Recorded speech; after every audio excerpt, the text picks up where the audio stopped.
નમસ્કાર, મની મેનેજરના એપિસોડમાં હું પ્રીતિ દલાલ આપનું સ્વાગત કરું છું. તો તાજેતરમાં આપણે જોયું કે એઆઈ ડિસ્ટ્રપ્શનને કારણે ભારતીય આઈટી સ્ટોકમાં મોટો ઘટાડો આવ્યો, પણ સામે આપણે એઆઈ સમિટ દરમિયાન ઘણી તકો પણ જોઈ અને ત્યારથી એઆઈ પર આપણે ચર્ચા જોઈ રહ્યા છે અને એઆઈ પર કેટલી તક છે એ પણ આપણે જોઈ રહ્યા છે. તો શું ભારતીય આઈટી કંપની માટે ડેડ એન્ડ છે કે આ કંપનીમાં રોકાણ કરવાની એક તક હવે ઉભરતી આવી રહી છે? આ અંગે ખાસ ચર્ચા કરીશું અને આ ચર્ચામાં આપણી સાથે જોડાયા છે રૂપી વિથ ઋષભના ઋષભ દેસાઈ. ઋષભ, ઘણું સ્વાગત છે. અને આપણે અત્યારના જ્યાં બી જોઈ રહ્યા છે આપણે એક જ સાંભળીએ છીએ એઆઈ. અને ઓફકોર્સ આપણે ગ્લોબલ માર્કેટ્સમાં આ ઘણું આગળ છે, આગળના સ્ટેજીસ પર હવે કામકાજ કરી રહ્યું છે, પણ આપણે ભારતમાં અહીંયા એક શરૂઆત છે. અને એ પહેલાં આપણે જો નજર કરીએ તો આપણને એમ લાગતું હતું કે શું કરવું જોઈએ, નહીં કરવું જોઈએ, શું એ જોબ માર્કેટ્સને ડિસ્ટર્બ કરશે, કઈ રીતના આગળ ચાલશે. પણ જ્યારેથી આપણે ગ્લોબલ એઆઈ સમિટ જોયું પાછલા દિવસોમાં ભારતમાં, ત્યારથી એક ઇન્ટરેસ્ટ અહીંયા વધતો દેખાઈ રહ્યો છે. ઘણા બધા ક્લેરિફિકેશન્સ આપણે આવતા જોઈ રહ્યા છીએ કે કઈ રીતના એઆઈ એક ફ્યુચરિસ્ટિક અપ્રોચ બની શકે છે ફોર ઓલ ધ બિઝનેસીસ. તો કઈ રીતના આપણે જોવું જોઈએ એના પર આજે આપણે ચર્ચા કરીશું from the point of view કે ઇન્વેસ્ટમેન્ટ ઓપોર્ચ્યુનિટીઝ, કારણ કે અત્યારના વેલ્યુએશન એટ ધ લોએસ્ટ છે જો જોઈએ તો આઈટી સ્ટોકના. પણ ફર્સ્ટ કરંટ આઉટલુક આપણે શું રાખી રહ્યા છીએ આ સેક્ટર માટે? પ્રીતિ, પહેલા તો તમારો ખૂબ ખૂબ આભાર મને શો પર બોલાવવા માટે. તમે બહુ કરેક્ટલી પુટ કર્યું અને સમરાઇઝ કર્યું કે બેઝિકલી આર્ટિફિશિયલ ઇન્ટેલિજન્સના વજહથી અને અને એના રિલેટેડ જેટલા પણ પ્રોડક્ટ્સ અને જે ટેકનોલોજીસ ડેવલપમેન્ટ જે થઈ રહી છે એના વજહથી જે ઇન્ડિયન આઈટી સેક્ટર છે which is mainly service driven, એ ઘણી અફેક્ટ થઈ રહી છે અને ઘણી ડિસ્ટર્બ થઈ રહી છે. હવે બેઝિકલી એવું છે ને કે ગોન આર ધ ડેઝ. પહેલા આપણે થોડા વર્ષ પહેલા એઆઈ આપણે લંચ ટેબલ પર ને ડાઇનિંગ ટેબલ પર એક ટોપિક હતો વાત કરવાનો, પણ હવે એઆઈ એકચ્યુઅલી હવે પ્રેક્ટિકલ યુઝેજમાં બધા જ સેક્ટરમાં કંઈક ને કંઈક જોવા મળે છે. ફગેટ આઈટી સેક્ટર, પણ તમે હેલ્થકેર લઈ લો, રિયલ એસ્ટેટ લઈ લો, ઓટો લઈ લો, રાઈટ, બધા જ મેન્યુફેક્ચરિંગ સેક્ટર લઈ લો, બધા જ સેક્ટરમાં AI is playing a very very very important role. Let is not forget that. હવે શું થયું છે કે બિકોઝ ઇન્ડિયન જે આઈટી સેક્ટર છે it is mainly service driven, okay. અને હમણાં over the past few months અને over the past few years એઆઈની ટેકનોલોજી એટલી વધી ગઈ છે કે એવું થ્રેટ આવે છે કે AI will actually eat up jobs. એવું થ્રેટ આવે છે કે એઆઈ જે કામ કરી શકે છે એ it can work in matter of minutes and in matter of hours. જે ઇન્ડિયન આઈટી સર્વિસ ઇન્ડસ્ટ્રીને જે કલાકોને દિવસો લાગે છે કામ કરવા માટે, એવું હવે એવા ટેકનોલોજીસ એઆઈમાં ક્લેમ થાય છે કે જે દિવસોના કામ આવર્સમાં થઈ શકે છે અને જે આવર્સના કામ છે મિનિટ્સમાં થઈ શકે છે. So basically AI is turning out to be a very potential threat. અને પોટેન્શિયલ હું એક સ્ટેપ આગળ પણ કહેવા જાઉં છું, it is a practical threat. કારણ કે આ જે રીતના ટેકનોલોજી ચેન્જ થઈ રહી છે અને આપણે અગર ઇન્ડિયન આઈટી સેક્ટર અગર ચેન્જ નહીં થઈએ તો બહુ પાછા પડી જઈશું. So this is the context. હવે ઇન્ડિયન આઈટી સેક્ટરમાં શું થયું છે બિકોઝ ઓફ ધીસ ડિસ્ટ્રપ્શન, ઘણા એફઆઈઆઈ સેલ કર્યું છે ઇન્ડિયન આઈટી સેક્ટરમાં. From 1st of February to 15th of February alone, close to 11,000 crores of FII money has gone out of the Indian sectors અને બીજા અલગ અલગ સેક્ટર્સમાં. અને જે યુએસની જે પ્યોર એઆઈ કંપની છે એમાં એફઆઈઆઈ એલોકેટ કર્યું છે. એક મહિનાનું અગર તમે રિટર્ન જોશો as on 20th of February, આજે પણ જોશો તો 1-1.5% આઈટી સેક્ટર નીચે પડ્યું છે. અગર આજે હું ગણી લઉં તો એક મહિનામાં અરાઉન્ડ 17% આઈટી સેક્ટરે ફોલ કર્યું છે. અને ફ્રોમ ઓલ ટાઈમ હાઈ, જે ડિસેમ્બર 2024માં જે ઓલ ટાઈમ હાઈ આઈટી સેક્ટરે કર્યું હતું, from its all time high કરીબન 31%નું ડ્રોડાઉન થયું છે આઈટી સેક્ટરમાં. સો અગર જો જ્યાં સુધી ઇન્ડિયન આઈટી કંપનીઝ એક ક્લિયર એક્ઝિક્યુશન રોડમેપ નહીં દેખાડે કે કઈ રીતના એ લોકો એઆઈને ઇમ્પ્લિમેન્ટ કરશે, કઈ રીતના એ લોકો એઆઈને અડોપ્ટ કરશે in their companies, in their day to day life, ત્યાં સુધી મારા ખ્યાલમાં સેન્ટિમેન્ટ્સ થોડા વીક જ રહેવાના છે. પણ I think this is not the dead end for the IT sector. IT sector is going to thrive and grow. I think the best of information technology in India is yet to come. Best of information and technology is yet to come, એટલે આવતા દિવસોમાં આપણે જોઈશું. અને જે રીતના આપણે global સમિટમાં જોયું કે AI is the nature which is change in technology, અને ઓલવેઝ આપણે વર્ષો દરમિયાન જોયું છે કે થોડું આપણે ચેન્જ આવતું હોય છે. પહેલાં આપણે વેર વી વર અવેર ઓફ સે કમ્પ્યુટર ઓર પીસીસ, એમાંથી આપણે ગ્રેજ્યુઅલ થઈને આપણે આગળ વધી રહ્યા છીએ. તો AI is sort of that graduation. અને અહીંયા જેમ આપણે ગ્લોબલ સમિટમાં બી જોયું કે જોબને ખતરો નથી, મે બી એક સ્કિલ ડેવલપર્સ માટે, સ્કિલ વર્કર્સ માટે અહીંયા એક મોટી ઓપોર્ચ્યુનિટીઝ વધી શકે છે. Of course the nature of business May change four the IT companies. અને એ જ ફ્યુચર આઉટલુક સાથે આપણે આગળ વધવું હોય તો ફ્યુચર જો આઉટલુક આપણે રાખવું હોય આ સેક્ટર પર, તો કઈ રીતના ચેન્જીસ અને કઈ રીતની ઓપોર્ચ્યુનિટીઝ ઓપન થઈ રહી છે, રિષભ? જો આપણે ફ્યુચર આઉટલુકમાં જોવા જઈએ તો મેં જે પહેલાં પણ કહ્યું હતું કે Indian IT sector is not going to die. Okay, પહેલાં પણ આપણે હિસ્ટ્રીમાં જોયું છે કે ટેકનોલોજીકલ ફિયર્સને ઘણા બધા ટેકનોલોજીકલ ચેન્જીસ પાસ્ટમાં પણ થયા છે, અને ટેકનોલોજીકલ ફિયર્સ પાસ્ટમાં પણ પ્રેઝન્ટ રહ્યા છે, and we have survive everything. It is just matter of some time, અને it is just matter of adopting and changing with time. So મારા ખ્યાલમાં જ્યાં સુધી આપણે ચેન્જ થતા રહેશું, ઇન્ડિયન કંપનીઝ અડોપ્ટ કરતી રહેશે, મારા ખ્યાલમાં ત્યાં સુધી we will thrive and grow. Of course there is no doubt about it કે એઆઈની જે ટેકનોલોજી છે it will change a lot of things. It will change the way companies hire. It will change the way companies train their employees. It will also change the way companies જે રીતના deploy કરે છે એમના ટેકનોલોજીને, અને કઈ રીતના execute કરે છે.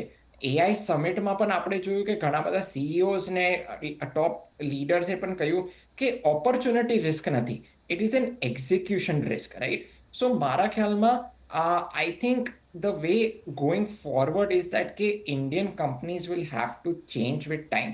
હા, આ જોબ્સને થોડો બહુ ખતરો આવશે, પણ it is just matter of how they're able to adopt and how they're able to realign their existing job line. કારણ કે હવે ગોન આર ધ ડેઝ કે જે ટ્રેડિશનલ મેથડ્સ છે એને અપગ્રેડ કરવું પડશે. એમ્પ્લોઈઝને પણ they will be have to be on their toes. એ લોકોને પણ હવે એ લોકોની સ્કિલ અપગ્રેડ ઘણી હદ સુધી કરવી પડશે. સો મારા ખ્યાલમાં મેં પહેલાં પણ જે કહ્યું હતું કે the best is yet to come. It is just matter of some time. Adopt સરસ રીતના કરવું પડશે, એક્ઝિક્યુટ રાઈટ રીતના કરવું પડશે. અને આઈ થિંક જો આપણી જે ઇન્ડિયન આઈટી કંપનીઝ છે, સ્પેશિયલી જે લાર્જ આઈટી કંપનીઝ છે ma'am, they are all cash rich companies. Okay, so બધી જ કંપનીઝ એવું જ પ્રયત્ન કરશે કે એ લોકોના જે રેવન્યુ છે અને જે ગ્રોથ છે, એ લોકો બધી જ કોશિશ કરશે to protect there revenue and there growth. અને એ લોકો સાથે સાથે એવી પણ કોશિશ કરશે કે આગળ એ લોકોનો ધંધો ચોપટ ના થઈ જાય. So they will do everything to protect and to grow their businesses. So આપણે થોડું એક પેશન્સ રાખવું પડશે. આપણે જે જોયું કે Q3ના જે અર્નિંગ્સ આવ્યા આઈટી સેક્ટરના, સારા આવ્યા છે. ઇટ એટલા સારા નથી આવ્યા, ઇટ ઇઝ નોટ કમ એક્સેપ્શનલી વેલ, પણ ઇટ હેઝ કમ ક્વાઇટ ડિસેન્ટલી વેલ, કે જે સિઝનલી જે વીક કન્ડિશન્સ જે આપણે જોયા છે માર્કેટમાં, એનાથી તો સારા જ આવ્યા છે. લાર્જ કેપ કંપનીઝના સુપિરિયર સિંગલ ડિજિટમાં આવ્યા છે, અને મિડ એન્ડ સ્મોલ કેપ કંપનીઝના એક સુપિરિયર ડબલ ડિજિટમાં આવ્યા છે. સો મારા ખ્યાલમાં આપણા કન્ટ્રીમાં કોર્પોરેટ લીડરશિપ પણ બહુ સારી છે, પોલિટિકલ વિલ પણ છે, અને પ્લસ આપણા કન્ટ્રીમાં ટેલેન્ટ પૂલ પણ બહુ સારો છે. સો મારા ખ્યાલમાં it is just matter of time. Large cap companies may take some time to adopt, કારણ કે લાર્જ કેપ કંપનીઝ બહુ જાયન્ટ કંપનીઝ છે. એ લોકોના ઓલરેડી બધા બધા રોલ્સ ને બધા સિસ્ટમ્સ આર ઇન પ્લેસ.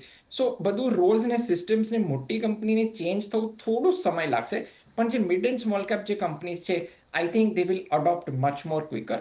પણ I am quite positive on the overall Indian IT sector, Preeti. Yes, so of course, large companies may take a little more time, but mid and સ્મોલમાં આપણે એક faster turnover જોઈ શકીએ છીએ. પણ રિષભ, આમ જોવા જઈએ તો આઈટી કંપનીઝનો આપણે વાત કરીએ તો આ રિસ્ક રહેલું જ હોય છે અને આપણે ઘણા બધા અપ્સ એન્ડ ડાઉન્સ આ સેક્ટરમાં જોતા હોય છે. આપણે વચ્ચે બી જો બહુ કામ ન હોય તો લે ઓફ્સ જોયા છે અને આ જ્યારે ચેન્જ ઓફ એક ટેકનોલોજી થઈ રહ્યું છે, ચેન્જ ઓફ બિઝનેસ નેચર થઈ રહ્યું છે, થોડા અપ્સ એન્ડ ડાઉન્સ હજી પણ આપણે આવતા જોઈ રહ્યા છીએ, પણ ફોર ગુડ, અને એમાં એક આપણે એક પોઝિટિવનેસ જોઈ રહ્યા છે.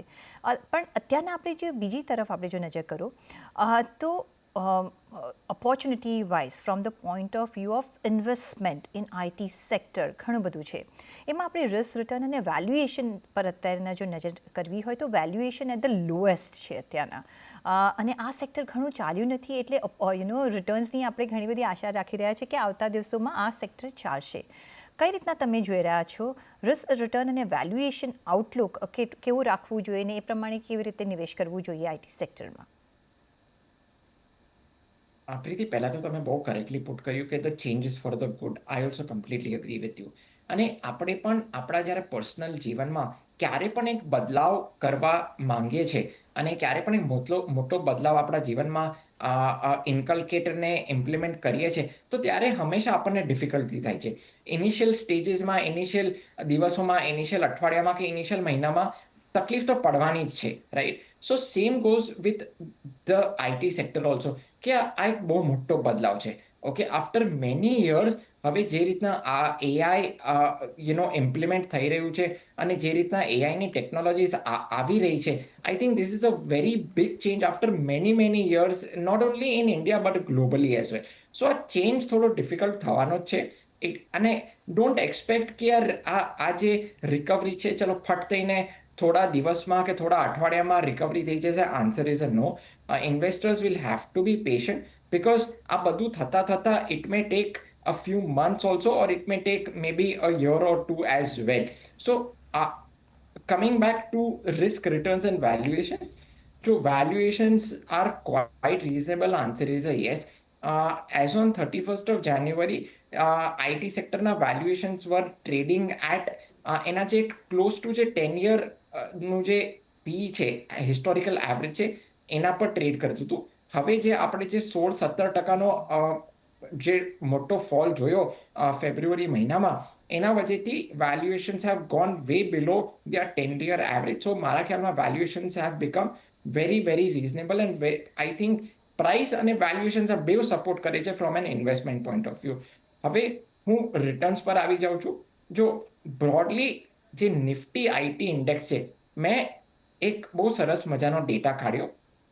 નિફ્ટી આઈટી ઇન્ડેક્સને મેં 10 year ડેલી રોલિંગ રિટર્ન્સ પર એનાલાઇઝ કર્યું from 2004 to 2026, which is more than 20 years. હવે sorry, I bag your pardon, 10 year daily rolling returns નહીં, 5 year ડેલી રોલિંગ રિટર્ન્સ પર મેં એનાલાઇઝ કર્યું. તો 5 year રિટર્ન્સ જે આટલા વર્ષોનું એવરેજ ઇઝ 15.5%. ઓકે, હવે આ જ પીરિયડમાં ફ્રોમ 2004 to 2026, આ પીરિયડમાં greater than equal to 12% compounding returns 70% of the time frame generate કર્યો છે, અને greater than equal to 15% compounding returns 53% of the time period IT ઇન્ડેક્સે જનરેટ કરીને આપ્યો છે. અગેન રિપીટ કરું છું, આ 5 year ડેલી રોલિંગ રિટર્ન્સ પર મેં આ બધું કેલ્ક્યુલેટ કર્યું છે. તો મોટી આ લેવલ્સ પર અગર કોઈ ઇન્વેસ્ટમેન્ટ કરે છે અને લાંબુ સમય તલક પકડીને રાખે છે આઈટી સેક્ટરમાં, તો I think comfortably double digit returns generate કરવાના ક્ષમતા રાખે છે ઇન્ડિયન આઈટી સેક્ટર. હવે અગર હું રિસ્ક પર આવી જાઉં તો ઓફકોર્સ આ returns have been quite rosy, કારણ કે આપણે પાંચ વર્ષના રિટર્ન્સ આપણે જોઈ રહ્યા છે. પણ એટ ધ સેમ ટાઈમ હવે આપણે જે કરન્ટલી જોયું કે Nifty IT index has fallen around 30%, એવા જ સિમિલર ડ્રોડાઉન્સ આપણે પાસ્ટમાં જોવા મળ્યા છે. Around 55% Nifty IT index had fallen in 2008, અને 2020ના જે કોવિડનું જે ક્રેશ થયું ત્યારે નિફ્ટી આઈટી ઇન્ડેક્સે -33% રિટર્ન્સ આપ્યું છે. સો શોર્ટ ટુ મીડિયમ ટર્મમાં બહુ જ વોલેટાઇલ રહેવાનું છે, ટાઈમ ટુ ટાઈમ સિક્લિકલ પણ રહેશે, એટલે time to time Nifty IT index can give you know returns also, પણ એટ ધ સેમ ટાઈમ તમે આઈટી ઇન્ડિયન આઈટી પર કન્વિક્શન રાખો છો, એક 5 to 7 યરનો એક ટાઈમ હોરાઇઝન રાખો છો, આઈ થિંક ઘણું સારું પૈસા આ લેવલથી બની શકશે. એબ્સોલ્યુટલી. અને જે આઈટી છે કે આપણે જ્યારે ડિજિટાઇઝેશનની વાત કરી રહ્યા છીએ, જ્યારે આખી આપણી ટેકનોલોજી પર આપણે વાત કરી રહ્યા છીએ, તો આ સેક્ટરને દેર ઇઝ નો ડાઉટ કે અહીંયા આગળ નહીં વધે. બિકોઝ જો આગળ આ સેક્ટર નહીં વધે તો દેટ મીન્સ કે આપણે પણ આગળ નથી વધી રહ્યા. તો change is permanent in this sector, કારણ કે થોડા અંતરે આપણે આમાં ચેન્જ આવતા જોઈશું જ, કારણ કે ટેકનોલોજી ઘણી બધી એડવાન્સ થઈ રહી છે. પણ આપણે from the point of view of investment, હવે જો સપોઝ ઇન્વેસ્ટમેન્ટ અહીંયા કરવું હોય તો કઈ રીતના આપણે આઉટલુક રાખવું જોઈએ, કયા પ્રોડક્ટ વાઇઝ આપણે અહીંયા નજર રાખી શકીએ કે અહીંયા આપણે ઇન્વેસ્ટમેન્ટ કરી શકીએ છીએ આઈટીમાં, અને એમાં ટાઈમ ફ્રેમ જો આપણે રાખવો હોય તો ટાઈમ ફ્રેમ પ્રમાણે કયા પ્રોડક્ટ તમે ચૂઝ કરશો? પ્રીતિ, પહેલા before I dive in to the investment product part, હું એક ઓર વસ્તુ કહેવા માંગુ છું ઇન્વેસ્ટર્સને, કે જો ઇન્ડિવિજ્યુઅલ કંપનીઝ મેં rise and fall, Preeti, right, પણ ઓવરઓલ સેક્ટર્સ જે છે ને, sectors will always thrive and grow. હવે આજે એક કંપની નથી ચાલી તો દેટ ડઝ નોટ મીન કે ઓવરઓલ આઈટી સેક્ટર કે સેક્ટર્સ નથી ચાલવાના. There are always going to be companies which will replace other companies from time to time. આપણે પહેલા જોયું હતું કે Nokia was actually the king of the mobile industry, પણ એની પછી મોબાઈલ ઇન્ડસ્ટ્રી મરી ગઈ? No, answer is no. બીજી કંપની આવી, એપલ આવી, સેમસંગ આવ્યું, and it took over, right. So મારા ખ્યાલમાં Indian IT as a sector મરવાનું નથી. હા, of course there will be certain companies which may fall, but at the same time એને રિપ્લેસ કરવા માટે બીજી કંપનીઝ ઊભી તૈયાર જ રહેવાની છે. સો આઈ ફીલ કે again the best is yet to come in the IT service industry. Now coming to the product part, મારા ખ્યાલમાં rather than betting on individual stocks, કારણ કે આપણને ખબર નથી કે હવે કઈ કંપનીઝ ચાલવાની છે, કઈ કંપનીઝ ટકવાની છે, કઈ કંપનીઝ નથી ટકવાની. સો આઈ ફીલ કે rather than betting on individual stocks, I think overall તમે આઈટી સેક્ટર પર જ બેટ કરો. સો તમે આઈધર ઇન્ડેક્સ ફંડ્સ ઇન્વેસ્ટમેન્ટ માટે ચૂઝ કરી શકો છો, યા ફિર તમે એક્ટિવ મ્યુચ્યુઅલ ફંડ છે, એક્ટિવ સેક્ટોરિયલ ફંડ છે, active funds in the IT space તમે ચૂઝ કરી શકો છો. સો આઈધર ઇન્ડેક્સ ફંડ યા ફિર તમે sectoral fund, active sectoral fund આઈટીના તમે ચૂઝ કરી શકો છો. અને coming to the time frame, from these levels, although price point અને વેલ્યુએશન કાફી લુક્રેટિવ છે, આન્સર ઇઝ અ યસ, પણ from these levels also minimum 5 to 7 યર્સનો એક ટાઈમ હોરાઇઝન રાખજો જ, કારણ કે we don't know how much pain is still left, કારણ કે આ change is not going to happen overnight. આ ચેન્જ થોડું ડિફિકલ્ટ જ રહેવાનું છે. It may take a few months also, અને it may take a year or two as well. So one will need to be very patient, અને at this point of time એક 5 થી 7 વર્ષનો time Horizon IT સેક્ટરમાં આપવું જ પડશે. અને દર્શકોના સવાલો સાથે શરૂઆત કરીએ રિષભ. તો પહેલો જે સવાલ આવી રહ્યો છે શંકર મહેતાનો આવી રહ્યો છે. એ કહી રહ્યા છે કે એમની ઉંમર 50 વર્ષની છે ને એમને 70 વર્ષની ઉંમરે સારી રીતે જીવી શકાય એ માટે એક કોર્પસ ભેગું કરવું છે. 1,000થી 10,000નું રોકાણ એ કરી શકે છે. તો જો ડાયવર્સિફાઈડ રોકાણ કરવું હોય તો કઈ રીતના કરી શકાય? હવે વી ડોન્ટ નો કે એમના પહેલાં કોઈ રોકાણ છે નથી, ક્યાં છે, કેટલું છે. 50 વર્ષના ઓલરેડી થઈ ગયા છે ને 20 વર્ષનો એ કહે છે કે એમની પાસે સમયગાળો છે. કઈ રીતના શરૂ કરી શકાય? પ્રીતિ, ઘણી બધી ડિટેલ્સ મિસિંગ છે, તો હું બહુ સિમ્પલી પુટ કરું છું કે જો એક 20 વર્ષનો ટાઈમ હોરાઇઝન છે વિચ ઇઝ વેરી ગુડ, અને નંબર 2 કે એ 50 યર્સના છે. So I think at this point of time, rather than going into pure mid and small કેપ્સને વધારે રિટર્ન્સ પાછળ ચેસ કરવું એ something I would not recommend. તમે ફ્લેક્સી કેપ મ્યુચ્યુઅલ ફંડ્સ પર જ સ્ટિક કરો. Flexi cap mutual funds will flex across large cap, mid caps and small caps. હમણાંના જે કરંટ ફ્લેક્સી કેપ ફંડ છે they are more tilted towards large cap. So at all given points of time, anywhere between 60 to 70% તમને large કેપમાં exposure રહેશે જ રહેશે. સો I think તમે જે 10,000ની SIP કરવા માંગો છો, તમે 2 ફ્લેક્સી કેપ ફંડ્સ લઈ લો.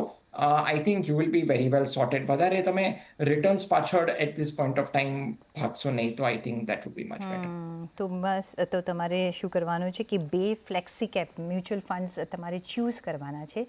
એમાંથી જે પણ તમે કોર્પસ અહીંયા નિવેશ કરવા માંગો છો, તમે કહ્યું છે કે 1,000થી 10,000 તમે કરી શકો છો, તો અમે 10,000નું જ તમને કહીશું, કારણ કે તમારી પાસે ટાઈમ ફ્રેમ ઓછો છે.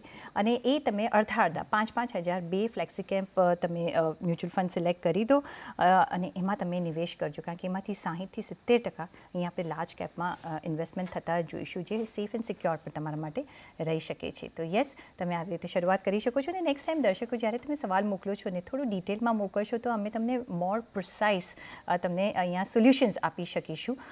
તો એ ભૂલતા નહીં ને, તમારા માટે જે ફાયદાકારક બની રહેશે. ઓન દેટ નોટ, ઋષભ, રજા લેવાનો પણ સમય થઈ ગયો છે, તો મને આપશો રજા. અને તમારો ઘણો આભાર આજે અમારી સાથે જોડાવા બદલ.